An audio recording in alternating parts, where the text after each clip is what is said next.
Not a lot needs to be said, man. That's an awful performance by us, but it's us. We didn't do a lot well tonight, obviously.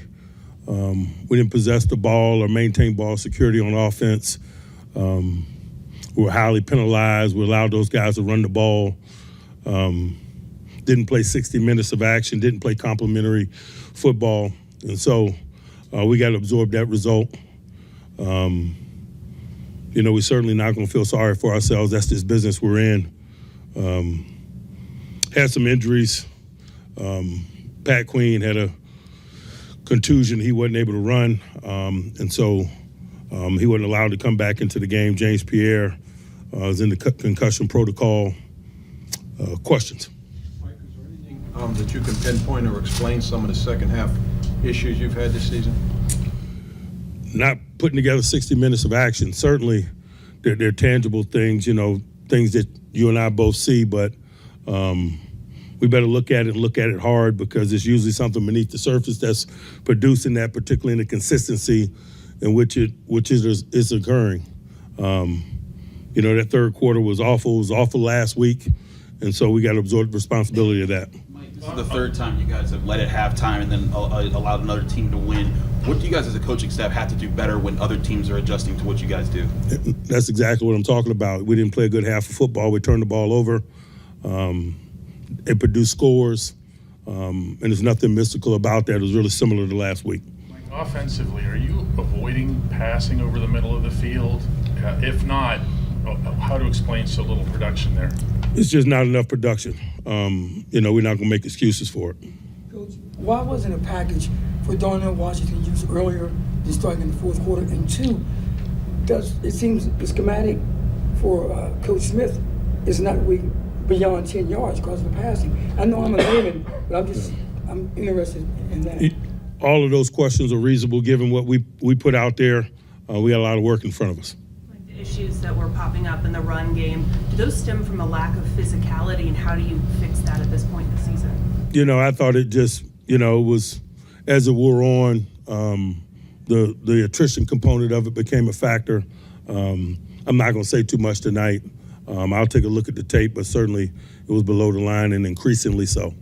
How much did Derek Harmon's absence impact you stopping the run? Whenever you're missing people, it's impactful.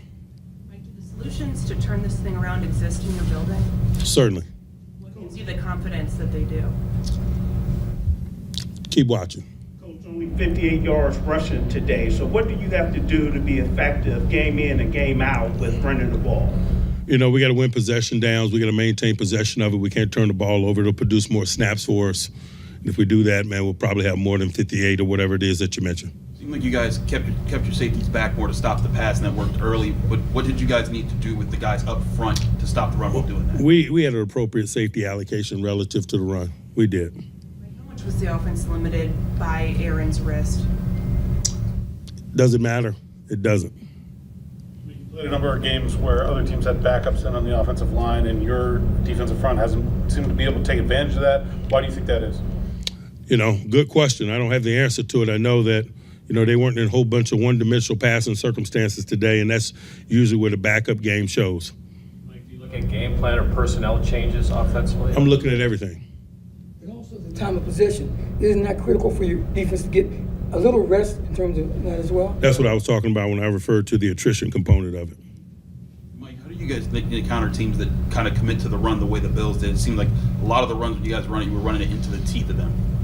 I'm sorry? How do you guys counter when teams are committing to stop the run the way the Bills did? It seemed like a lot of plays they were just charging forward. Run it, pass it, man. We just weren't successful enough today, man, to sustain any type of ball control or produce enough points to be functional today, and that's just the reality of it. Mike, did you have a sense for how restless and frustrated the crowd was today? I know how restless and frustrated I was, and so I assume they were in the same state we were in. Did you have any? You have a couple of big splash plays against you early in the third quarter, still a lot of game ahead. Do you feel like you weren't able to find an emotional response to that in addition to the on-the-field stuff? Forget the emotional response, man. We didn't produce plays, We didn't produce enough plays to put the fire out. Couple more? What goes through your mind when the crowd chanting to fire you in your home stadium? Man, I share their frustration tonight, man. We didn't do enough. And that's just the reality of it. Coach, Last one. AFC North is everything for you to win it is still in front of you. So what do you have to do to keep this team or to get this team going to win some games to possibly win the AFC? You know, I'm not big picture oriented tonight. I'm just talking about what we did or didn't, more importantly, did not do tonight. Certainly, we understand where we are and the opportunity that's in front of us from a divisional standpoint. But that, you know, that's very secondary as we sit here tonight, man. We had a poor performance, and that's where our energy is and should be in terms of the analysis. Steelers Nation, tonight we saw it. 26-7 on the scoreboard and a complete dismantling on the field. After the game, Mike Tomlin didn't sugarcoat a thing. That was an awful performance by us, he said. Not a blame on the refs, not a blame on bad luck, a full ownership. From offense to defense, from penalties to poor time of possession, the collapse was total. Tomlin was clear. We failed to hold the ball. We failed to keep ball security. And worst of all, we let them run. We were penalized. We didn't play 60 minutes of clean, complementary football. And despite injuries, yes, Pat Kuhn with a contusion, James Pierre in concussion protocol, none of that excuses allowing one of the NFL's worst backup units to steamroll through our defense. They asked, "Is this a recurring second-half problem?" Tomlin answered straight, "The third quarter has been a problem again and again, a hole we keep digging ourselves into. Turnovers, stalled drives, poor adjustments. It wasn't just a bad few plays, it was structural." Offensively, fans wondered why the middle of the field looked barren. Tomlin didn't dodge that. We didn't produce enough. He admitted the issues are deeper than scheme, execution, timing, cohesion, energy. That package for a big tight end? Only used in the fourth quarter, too little, too late.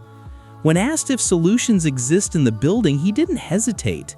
Yes, we're looking at everything, including time of possession, run blocking, defensive fronts, personnel, mindset.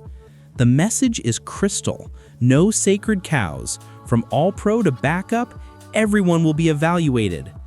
And when the stadium erupted in Fire Tomlin chants, he felt the pain too. Not with anger, but with blunt reality. We didn't do enough. That's rare honesty, rare leadership.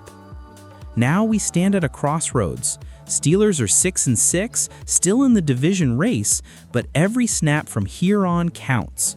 This team can still be rebuilt, but only if every man wears the black and gold with accountability, grit, and the hunger to fight. So I ask you, Steelers Nation, are you ready for the rebuild? Are you standing with us or walking away? Comment below, hit like if you bleed black and gold, and subscribe if you believe this season isn't over yet, because this team needs its people. And when it counts most, we rise together. This is Steelers Nation Wire, and the fight doesn't end tonight.